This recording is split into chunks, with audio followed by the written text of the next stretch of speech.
چونکہ اسی پارے میں اور سورہ بقرہ میں نماز، زکوٰۃ، حج، روزہ، جہاد، صدقہ، ربا، طلاق، عدت اور اس جیسے بہت سارے شرعی احکامات بیان ہوئے، اس لیے سورت کے اختتام پر یہ واضح کر دی گئی یہ بات کہ اللہ تعالیٰ کسی بھی انسان پر اس کی طاقت سے زیادہ بوجھ نہیں ڈالتا۔ اور پھر سورت کے اختتام پر بہت ہی جامع ترین دعا پر اللہ رب العزت نے سورت کا اختتام فرمایا، جس میں مسلمانوں کو سکھایا گیا کہ وہ بارگاہ الہی میں یوں درخواست کیا کریں کہ اے اللہ، اگر احکام کی تعمیل میں ہم سے کوئی غلطی ہو جائے تو معاف کر دینا، اور جب تک مسلمان احکام الہیہ پر اپنی استطاعت کے مطابق عمل کرنے کے ساتھ ساتھ اپنی غلطیوں اور کوتاہیوں پر استغفار کرتے رہیں گے تو اللہ تعالیٰ سے دعا اور التجا کرتے رہیں گے تو انشاءاللہ یہود جیسے انجام بد سے بچے رہیں گے۔ اور اسی بات پر سورت کا اختتام ہوتا ہے اور اسی پارے میں پھر دوسری سورت کا آغاز ہوتا ہے جس کا نام ہے سورہ آل عمران۔ اور جب ہماری سورہ بقرہ مکمل ہوئی ہے تو ہم اس کے اہم ترین نقاط پر بھی بات کر لیں کہ سورہ بقرہ انبیاء کے مختلف درجات بتاتی ہے، جہاں پارہ 3 شروع ہو رہا ہے اور وہ فضیلت میں ایک دوسرے سے زیادہ ہیں، ان میں سب سے زیادہ فضیلت نبی پاک صلی اللہ علیہ وآلہ وسلم کو ہے۔ حق سے اختلاف عموماً ضد کی بنا پر ہوتا ہے اور نیک اعمال خصوصاً صدقہ و خیرات آخرت کی نجات کے لیے بہت ضروری ہیں۔ صدقہ و خیرات میں کھجور کا ٹکڑا بھی دے سکتے ہیں، بڑی رقم کا ہونا ضروری نہیں ہے، اور سب سے بڑی کامیابی جہنم سے نجات میں ہے۔ اللہ کی کتاب کی عظیم آیت جو ہے وہ آیت الکرسی ہے۔ والدین اپنے ساتھ اولاد کو گمراہ کرنے کا حق نہیں رکھتے، کسی کو بھی جبراً اسلام میں داخل نہیں کر سکتے۔ طاغوت ہر وہ چیز جو اللہ کے مقابلے میں سرکشی کرے اور اللہ کو چھوڑ کر اس کی عبادت کی جائے، طاغوت کی نفی کے بغیر ایمان مکمل نہیں ہوتا۔ اور 3 قسم کے اندھیروں پر بھی صورت میں بات ہوئی، جہالت کا اندھیرا ہوگا، کفر کا اندھیرا ہوگا، نافرمانیوں کے اندھیرے ہوں گے۔ 3 اندھیروں کے مقابلے میں 3 نور ہیں۔ جہالت کے اندھیرے کے مقابلے میں علم کا نور ہے، کفر کے اندھیرے کے مقابلے میں ایمان کا نور ہے، اور نافرمانیوں کے اندھیرے کے مقابلے میں استقامت اور فرمانبرداری کا نور ہے۔ اور فی سبیل اللہ سے مراد فی سبیل اللہ اسلام ہے، اللہ کے دین کے راستے اور خیر و بھلائی کے کاموں میں خرچ کرنا ہے۔ ہر نیکی کا اجر 10 گنا ہے، لیکن دین کے راستے میں خرچ کرنے کا اجر 700 گنا تک ہے۔ دین کے کاموں میں زیادہ خرچ کرنا چاہیے اور اس کو خرچ کر کے کسی کو اس کا ذکر بھی نہیں کرنا چاہیے۔ کسی کو کچھ دے کر احسان جتلانا یا جواباً کسی چیز کا مطالبہ کرنا عمل کو ضائع کرنے کا سبب ہے۔ اگر نیکی نیت درست نہیں تو ڈھیروں مال بھی اللہ کی راہ میں خرچ کرنے کا اس سے کوئی بھی فائدہ نہیں ہوتا۔ اللہ صرف اور صرف خالص عمل کو ہی قبول کرتا ہے کہ اللہ کے یہاں کوالٹی مانگی جاتی ہے، کوانٹیٹی نہیں، اللہ کے یہاں کوالٹی پر سارا بنیاد ہے۔ اور قبولیت صدقہ کی جو شرائط دی وہ اخلاص ہے اور بہترین چیز اللہ کے راستے میں دے رہے ہیں، ردی چیز اللہ کے یہاں قبول نہیں ہوتی۔ اور صدقے کے وقت شیطان دل میں وہم اور وسوسے پیدا کرتا ہے، صدقے کے بجائے کیا ہے وہ بخل کرنے کی ترغیب دیتا ہے۔ حکمت تو یہی ہے کہ صحیح فیصلہ کرنے کی صلاحیت، دین قرآن و سنت کا فہم، نظر اپنے اوپر وہ چیز فرض کر لینا جو اصل میں فرض نہ ہو، مثلا نماز، روزہ، حج، زکوٰۃ وغیرہ جو ہے وہ فرض ہے۔ اس کے علاوہ اگر کوئی چیز ہم نے فرض کر لی اپنے اوپر تو وہ چیز جو فرض نہیں ہے وہ کیسی چیز ہوگی، اس کی ڈیٹیل بھی انشاءاللہ مفصل قرآن تفسیر میں آپ کو سمجھائیں گے۔ اعلانیہ اور پوشیدہ دونوں صدقے پسندیدہ ہیں، لیکن زیادہ پسندیدہ صدقہ تو وہی ہے جو پوشیدہ کیا جائے۔ اور مسکین کون ہے؟ اصل مسکین وہ ہے جو سوال نہیں کرتے، ضرورت مند ہو کر بھی ضرورت نہیں بتاتے، لوگوں سے چمٹ کر سوال نہیں کرتے، یعنی وہ سفید پوش ہیں۔ قرض کی رقم لکھنا معیوب نہیں ہے، قرض کی رقم لکھ لینی چاہیے، بلکہ انصاف اور حکمت پر یہ مشتمل ہے، اور دل کے بعض افعال پر بھی محاسبہ ہوگا جن میں انسان کا اختیار ہوتا ہے، مثلا ایمان پر، کفر پر، نیکی پر، برائی پر، ان تمام چیزوں پر بھی اللہ تعالیٰ جو ہے وہ محاسبہ کریں گے، کیونکہ اللہ نے اختیار دیا ہے، ایمان لاؤ یا کفر کا راستہ اختیار کر لو، نیکی کرو یا برائی کا راستہ اختیار کر لو۔ تو اس طرح کے ارادے ہم خود کر رہے ہوتے ہیں تو اس پر بھی اللہ رب العزت ہم سے پوچھیں گے۔ تو الحمدللہ یہ کچھ چند نکات تھے جو سورہ بقرہ کے اختتام پر اللہ تعالیٰ نے ہم سب کو دیے، ہمیں بتایا اس راستے کو، زندگی کو کیسے جینا ہے، اللہ کی رضا والی جینا ہے، من چاہی نہیں چلے گی، رب چاہی چلے گی، طریقہ وہی چلے گا جو نبی صلی اللہ علیہ وآلہ وسلم کا طریقہ ہوگا۔ الحمدللہ ہماری سورہ بقرہ مکمل ہوئی۔ اللہ رب العزت ہمیں اس قرآن کا صحیح فہم عطا فرمائے اور اخلاص والا عمل کرنے کی توفیق عطا فرمائے۔ اور تیسرے ہی پارے میں جو دوسری صورت آتی ہے اس کا نام ہے سورہ آل عمران۔ عمران حضرت مریم علیہ السلام کے والد کا نام ہے، اور آل عمران کا مطلب ہے عمران کا خاندان۔ اس صورت کی جو آیت نمبر 33 ہے، 33 سے 37 تک اس صورت میں اس خاندان کا ذکر آیا ہے، اس لیے اس صورت کا نام سورہ آل عمران ہے۔ صورت کے بیشتر حصے اس دور میں نازل ہوئے جب مسلمان مکہ مکرمہ سے ہجرت کر کے مدینہ آ گئے تھے، مگر یہاں بھی کفار کے ہاتھوں نے بہت ہی مشکلات درپیش تھی۔ سب سے پہلے غزوہ بدر کا واقعہ پیش آیا، جس میں اللہ تعالیٰ نے مسلمانوں کو غیر معمولی فتح عطا فرمائی اور کفار قریش کے بڑے بڑے سردار مارے گئے، اور اس شکست کا بدلہ لینے کے لیے اگلے سال انہوں نے مدینہ منورہ پر حملہ کیا اور غزوہ احد پیش آیا، جس میں مسلمانوں کو عارضی پسپائی اختیار کرنی پڑی، اور ان دونوں غزوات کا ذکر اس صورت میں آیا ہے، اور ان سے متعلق مسائل پر قیمتی ہدایات بھی عطا فرمائی گئی ہیں۔ اسی طرح سورہ آل عمران مدینے میں اور اس کے اطراف میں جو بہت بڑی یہودیوں کی آبادی تھی، سورہ بقرہ میں ان کے عقائد اور اعمال کا بڑی تفصیل کے ساتھ ذکر ہو چکا، اور یہاں اس صورت میں عیسائیوں کا بھی تذکرہ آیا تھا۔ سورہ آل عمران میں اصل روئے سخن جو ہے وہ عیسائیوں کی طرف ہے، اور ضمناً جو ہے وہ یہودیوں کا بھی تذکرہ آیا ہے۔ عرب کے علاقے نجران میں یہودی بڑی تعداد میں آباد تھے، ان کا ایک وفد نبی صلی اللہ علیہ وآلہ وسلم کے پاس آیا۔ سورہ آل عمران کا ابتدائی تقریباً آدھا حصہ انہی کے دلائل کے جواب اور حضرت مسیح علیہ السلام کی صحیح حیثیت بتانے میں صرف ہوا ہے، اور اس صورت میں زکوٰۃ، سود اور جہاد سے متعلق احکامات بھی عطا فرمائے گئے ہیں، اور صورت کے آخر میں دعوت دی گئی ہے کہ اس کائنات میں پھیلی ہوئی قدرت خداوندی کی نشانیوں پر اگر انسان غور کرے نا تو وہ کیا ہوگا، پھر اللہ تعالیٰ کی وحدانیت پر ایمان لانا چاہیے اور ہر حاجت کے لیے پھر اسی کو پکارنا چاہیے۔ یہ ہے اس صورت کا تھوڑا سا تعارف۔ تیسرے پارے کے 8 رکوع تو سورہ بقرہ پر مشتمل تھے، لیکن 9ویں رکوع سے سورہ آل عمران کا آغاز ہوتا ہے۔ یہ صورت بالاتفاق مدنی ہے، اس میں 20 رکوع ہیں اور 200 آیات ہیں، اور چونکہ صورت میں حضرت عمران علیہ السلام کے خاندان کا قصہ بیان کیا گیا، اس لیے صورت کا نام آل عمران رکھا گیا کہ عمران اور اس کا خاندان۔ اور اس صورت کی فضیلت کے بارے میں صحیح مسلم میں حضرت ابو امامہ رضی اللہ تعالیٰ عنہ سے روایت ہے کہ میں نے رسول اللہ صلی اللہ علیہ وآلہ وسلم کو فرماتے ہوئے سنا کہ 2 روشن صورتیں یعنی سورہ بقرہ اور سورہ آل عمران پڑھا کرو، یعنی یہ روشن صورتیں ہیں۔ اور ان دونوں صورتوں کے مضامین پر بات کریں تو ان دونوں صورتوں کے مضامین میں حد درجہ مناسبت پائی جاتی ہے۔ خود نبی پاک صلی اللہ علیہ وآلہ وسلم کا ان دونوں صورتوں کو زہربین، 2 روشن چیزیں یعنی شمس و قمر قرار دینا بھی اس کے درمیان مناسبت کو ظاہر کرتا ہے۔ اور ان دونوں صورتوں میں اہل کتاب سے خطاب ہے، مگر سورہ بقرہ میں زیادہ تر خطاب یہود کی طرف تھا، جبکہ سورہ آل عمران میں زیادہ تر اصل خطاب نصارہ سے ہے۔ پھر یہ کہ دونوں صورتوں کا آغاز حروف مقطعات میں سے الف لام سے ہوا ہے، اور دونوں ہی صورتوں کی ابتدا میں قرآن کی حقانیت کو بیان کیا گیا ہے، کیونکہ جب بھی حروف مقطعات سے آغاز ہوتا ہے کلام کا تو اس کے بعد جو اگلی آیت ہوتی ہے وہ عموماً قرآن کی عظمت اور حقانیت کو بیان کرتی ہے۔ چلیے سورت کا باقی تفسیر کرتے ہیں۔ یہ تھا سورت کا تعارف۔ سورہ آل عمران کی تقریباً 80 آیات اس وقت نازل ہوئیں جب نجران کے عیسائیوں کا ایک وفد جو تھا وہ نبی پاک صلی اللہ علیہ وآلہ وسلم کی خدمت میں حاضر ہوا تھا، اور اس وفد میں نصارہ کے 60 افراد شامل تھے، 60۔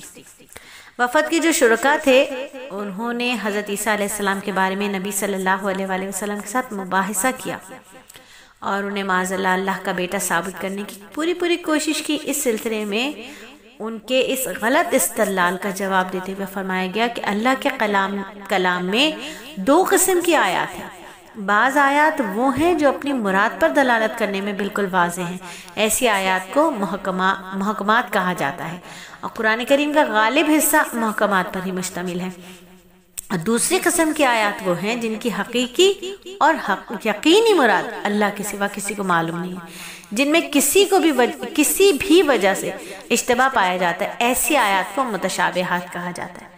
تو جو حق کے متلاشی ہوتے ہیں وہ ہمیشہ محکمات کی پیروی کرتے ہیں، اور جن کے دل میں تھوڑی سی کجی ہوتی ہے، دماغ میں تھوڑا سا بھی فطور ہوتا ہے، وہ متشابہات کی غلط سلط تعویل پیش کرتے ہیں، غلط سلط تعویل کرنے اور اس کی مراد تک پہنچنے کی کوشش میں لگے رہتے ہیں۔ کلمت اللہ اور روح اللہ جیسے الفاظ متشابہات کے قسم میں سے ہیں، اور انہی متشابہات کی بنیاد پر شرکی عقائد کی عمارت کھڑی کرنا پانی پر نقش بنانے کے سوا کچھ بھی نہیں ہے۔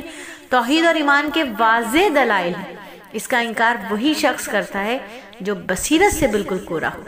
اس کائنات کی ہر چیز یہاں تک کہ خود باری تعالیٰ، اس کے پاک فرشتے اور نیک علماء توحید کی گواہی دیتے ہیں۔ جیسے اللہ تعالیٰ توحید کی گواہی دیتا ہے، اس طرح وہ اس بات کی بھی گواہی دیتا ہے کہ اس کے نزدیک پسندیدہ ترین دین جو ہے وہ صرف اور صرف دین اسلام ہے۔ یہود و نصارہ کا اس کی حقانیت کے بارے میں جھگڑا کرنا سوائے کفر اور عناد کے اور کچھ بھی نہیں ہے۔ پھر اگلی آیات میں مسلسل اہل کتاب کی مذمت کی گئی ہے، ان کے جرائم بیان کیے گئے۔ یہی ہیں جنہوں نے انبیاء کو قتل کیا، خون ریزی کی، اللہ کے نیک بندوں پر مظالم ڈھائے۔ مسلمانوں کو سمجھایا گیا کہ وہ مومنوں کو چھوڑ کر کافروں کو دوست مت بنائیں، کیونکہ اسلام اور کفر کے درمیان کوئی رشتہ اور ناطہ نہیں ہے، اور کافر کبھی بھی مسلمانوں کے ساتھ مخلص نہیں ہو سکتے۔ آیت نمبر 28 تک کا یہ مکمل خلاصہ۔ اور اسی صورت میں سورہ آل عمران میں 3 بہت ہی عبرت آموز واقعات ہیں۔ یہ تینوں قصے جو ہیں وہ خوارق عادت ہے اس کے قبیل سے ہیں۔ تینوں اللہ کی عظیم قدرت پر دلالت کرتے ہیں۔ پہلا قصہ تو ہمیں اس میں حضرت مریم علیہ السلام کی ولادت کا ملتا ہے، جنہیں عیسائیوں نے اللہ تعالیٰ کی زوجہ اور ان کے بیٹے کو اللہ تعالیٰ کا بیٹا قرار دیا تھا، اور یوں بدترین گمراہی کا وہ لوگ شکار ہو گئے تھے۔ حضرت مریم علیہ السلام کے جو والد ہیں حضرت عمران، اللہ کے بہت ہی نیک بندے تھے، اور آپ کی والدہ جو ہیں وہ صاحب کردار اور بہت ہی پاک عورت تھی۔ عرصے تک ان کے ہاں کوئی بچہ پیدا نہ ہوا، تو ایک دن پرندے کو دیکھا کہ وہ اپنے بچے کو دانہ کھلا رہا تھا، تو دیکھ کر مچل گئی۔ دل کو آرزو پیدا ہو گئی کہ اللہ کے حضور دامن پھیلایا، درخواست کی، اور پھر ایک منت مان لی کہ اگر اللہ تو مجھے اولاد عطا کر دے تو میں اسے بیت المقدس کی خدمت کے لیے وقف کر دوں گی۔ اللہ نے دعا قبول فرما لی اور ان کے ہاں بیٹی پیدا ہو گئی۔ دستور یہ تھا کہ بیت المقدس کی خدمت کے لیے لڑکوں کو قبول کیا جاتا تھا، لیکن لڑکیوں کو نہیں قبول کیا جاتا تھا۔ یہ ایک ثانیہ یہ بھی پیش آ گیا کہ نومولود بچی کے والد انتقال فرما گئے۔ اللہ تعالیٰ نے سابق دستور کے خلاف زوجہ عمران کی نظر قبول فرما لی۔ اپنے زمانے کے بہترین انسان حضرت زکریا علیہ السلام کو بچی کی کفالت اور تربیت کے لیے منتخب فرما لیا۔ حضرت زکریا علیہ السلام نے بچی کی کرامتیں اور بے موسم کا پھل دیکھا تو ایک دن ان سے پوچھا کہ اے مریم، یہ رزق تمہارے پاس کہاں سے آتا ہے؟ انہوں نے جواب دیا کہ اللہ کے ہاں سے آتا ہے، اور بے شک اللہ جسے چاہتا ہے بے حساب رزق دیتا ہے۔ تو معصوم بچی کا اتنا ایمانی جواب سن کر حضرت زکریا کے دل میں بھی اولاد کی آرزو جاگ گئی۔ حالانکہ ان کی عمر اس وقت 100 سال سے تجاوز کر چکی تھی، اور بیوی بھی بوڑھی ہو گئی تھی۔ بوڑھی تو بوڑھی، بیوی تو بانجھ بھی تھی، لیکن ظاہری اسباب کی مخالفت کے باوجود انتہائی عاجزی کے ساتھ، انتہائی انکساری کے ساتھ اپنے رب سے دعا کی کہ اے میرے رب، مجھے اپنی خصوصی عنایت سے نیک اولاد عطا فرمائیے، بے شک تو ہی دعاؤں کو قبول کرنے والے۔ اور اللہ تعالیٰ نے بھی اتنی شکستہ دلی سے کی گئی دعا کو قبول فرما لیا، اور انہیں ایسے بیٹی کی خوشخبری سنائی جو 4 صفات کا حامل تھا۔ وہ کلمت اللہ یعنی حضرت عیسیٰ علیہ السلام کی تصدیق کرے گا اور آپ پر ایمان لائے گا۔ وہ علم و تقوی اور زہد و عبادت میں سیادت کے مقام پر فائز ہوگا، اور وہ انتہائی عفیف ہوگا، قدرت اور قوت کے باوجود عورتوں کے قریب نہیں جائے گا، بہت ہی پاکیزہ ہوگا، اور وہ انبیاء اور صلحاء کی جماعت کا ایک فرد ہوگا۔ تیسرا واقعہ جو اسی صورت کا ہے وہ حضرت عیسیٰ علیہ السلام کی ولادت کا ہے۔ اگر حضرت مریم اور حضرت عیسیٰ علیہ السلام کا قصہ اس اعتبار سے عجیب اور قدرت الہیہ کا نمونہ تھا کہ والدین بڑھاپے کی دہلیز پر قدم رکھ چکے، حضرت یحییٰ علیہ السلام کے والدین بڑھاپے کی دہلیز پر قدم رکھ چکے تھے، تو حضرت عیسیٰ علیہ السلام کا واقعہ جو تھا وہ عجیب ترین تھا، کیونکہ آپ کی ولادت والد کے بغیر سراسر معجزانہ طریقے پر ہوئی۔ جب فرشتوں نے حضرت مریم کو ان کے بیٹے کی خبر دی تو انہوں نے بڑے تعجب سے کہا، میرے ہاں بیٹا کیسے پیدا ہوگا، حالانکہ مجھے کسی انسان نے ہاتھ تک نہیں لگایا؟ تو اللہ کی طرف سے جواب دیا کہ اسی طرح ہو جائے گا، کیونکہ اللہ جو چاہتا ہے وہ پیدا کر دیتا ہے۔ جب وہ کسی کام کے کرنے کا فیصلہ کر لیتا ہے تو اس سے کہتا ہے ہو جا، بس وہ ہو جاتا ہے۔ تو سیدنا مسیح علیہ السلام کو اللہ باری تعالیٰ نے بہت معجزات عطا فرمائے، لیکن ان معجزات کو دیکھ لینے کے باوجود بھی یہود جو تھے وہ ایمان قبول کرنے کی سعادت حاصل نہ کر سکے اور انہوں نے آپ کو قتل کرنے کا عزم کر لیا، اور دوسری طرف اللہ تعالیٰ نے آپ کو بچانے کی تدبیر کر لی۔ پھر سب نے دیکھ لیا کہ اللہ ہی کی تدبیر غالب رہی، اور اللہ تعالیٰ ارشاد فرماتے ہیں کہ انہوں نے بھی تدبیر کی اور اللہ نے بھی تدبیر کی، اور اللہ سب تدبیر کرنے والوں سے اچھا ہے۔ اور یہودیوں کا دعویٰ ہے کہ ہم نے حضرت عیسیٰ علیہ السلام کو معاذ اللہ سولی دے دی اور دے کر ان کو قبر میں دفن کر دیا تھا۔ 3 دن وہیں رہے، پھر قبر پھٹی اور آسمانوں پر چلے گئے، وہاں رب کے عرش پر تشریف فرما ہو گئے۔ متحدہ ہندوستان میں ایک مدعی نبوت ہے اور اس کی اقتداء کرنے والے فرقے کا دعویٰ ہے کہ آپ سولی پر زخمی ہو گئے تھے، آپ کو مردہ سمجھ کر قبر میں دفن کر دیا گیا تھا، شاگردوں نے آپ کا علاج کیا جس سے آپ تندرست ہو گئے، پھر آپ ہجرت کر کے کشمیر گئے، وہاں آپ کا انتقال ہوا۔ ان تمام دعووں کے برعکس قرآن دعویٰ کرتا ہے، اور الحمدللہ اہل سنت والجماعت کا متفقہ عقیدہ یہ ہے کہ آپ علیہ السلام کو زندہ آسمانوں پر اٹھا لیا گیا تھا، آپ قیامت کے قریب آسمان سے اتریں گے اور پھر اپنی زندگی پوری فرما کر تبعی موت انتقال فرمائیں گے۔ سورہ آل عمران میں کہ جس وقت اللہ نے فرمایا میں تجھے اسی وقت موت دوں گا جو وقت موت کے لیے مقرر ہے، اور فی الحال میں آپ کو اپنی طرف اٹھا لیتا ہوں اور میں تجھے کافروں کے الزامات سے پاک کیے دیتا ہوں، تیری اتباع کرنے والوں کو قیامت کے دن کافروں پر غالب کر دوں گا۔ تو یہ تھا وہ تیسرا واقعہ جو حضرت عیسیٰ علیہ السلام کا تھا، اور اس سے ریلیٹ چند اہم نکات۔ پھر آگے آیت نمبر 61 سے نجران کے وہ عیسائی جو نبی صلی اللہ علیہ وآلہ وسلم کے ساتھ بحث و مناظرے کے لیے مدینہ منورہ آئے تھے، اور جب وہ تمام دلائل سننے کے باوجود بھی حق کا اعتراف کرنے پر تیار نہ ہوئے تو اللہ کے حکم سے آپ نے انہیں مباہلہ کی دعوت دی، یعنی یہ کہ تم اپنے اہل و عیال کو لے آؤ، میں اپنے اہل و عیال کو لے آتا ہوں، پھر ہم مل کر خضوع و خشوع کے ساتھ اللہ تعالیٰ سے دعا کرتے ہیں کہ ہم میں سے جو جھوٹا ہے اس پر اللہ کی لعنت ہو۔ عیسائیوں کا یہ جو وفد تھا یہ 60 افراد پر مشتمل تھا، اور ان میں ان کے 14 انتہائی برسراوردہ مذہبی رہنما بھی شامل تھے، ان میں کوئی بھی مباہلہ کرنے کے لیے تیار نہیں ہوا بلکہ آپ کو جزیہ دینے پر راضی ہو گئے۔ یہ واقعہ بیان کرنے کے بعد سورہ آل عمران تمام اہل کتاب کو، خواہ وہ یہودی ہو یا نصارہ ہو، ایک ایسے کلمے پر متفق ہونے کی دعوت دیتی ہے جس کی تلقین تمام انبیاء نے کی ہے اور جس کی تعلیم چاروں کتابوں سمیت تمام آسمانی صحیفوں میں دی گئی ہے۔ وہ کلمہ ہے کلمہ توحید، لا الہ الا اللہ، یعنی ہم اللہ کے سوا کسی کی عبادت نہیں کریں گے۔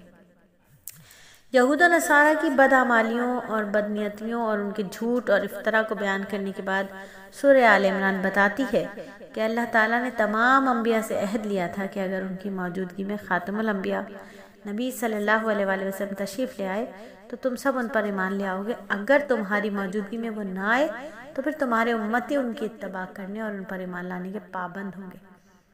انبیاء نے عہد کیا، حقیقت میں ان کی امتوں سے عہد تھا، مگر افسوس کہ انبیاء کی امتوں نے اس عہد کی پاسداری نہیں کی اور تصدیق اور مدد کرنے کے بجائے تکذیب اور مخالفت پر تل گئے۔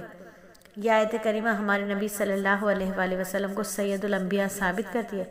تیسرے پارے کے اختتام اس بات پر ہوا اور اس بات کی وضاحت کر دی گئی اس کے اختتام پر کہ ایمان اور کفر دو ایسی ضدیں ہیں جو جمع نہیں ہو سکتی، اسی لیے ان لوگوں کو سخت مذمت بیان کی گئی جو ایمان سے مرتد ہو جاتے ہیں، ضلالت کو ہدایت پر ترجیح دیتے اور جن کی حالت کفر میں انتقال ہو جاتے، اور یہاں آ کر پارے 12 مکمل ہوتا ہے۔ کل انشاءاللہ تعالی چوتھے پارے سے سورہ آل عمران کے مزید مضامین پر بات کریں گے انشاءاللہ۔ اللہ رب العزت میرا اور آپ کا پڑھنا سننا قبول فرمائے اور کہنے سننے سے زیادہ عمل کرنے کی توفیق عطا فرمائے، آمین ثم آمین۔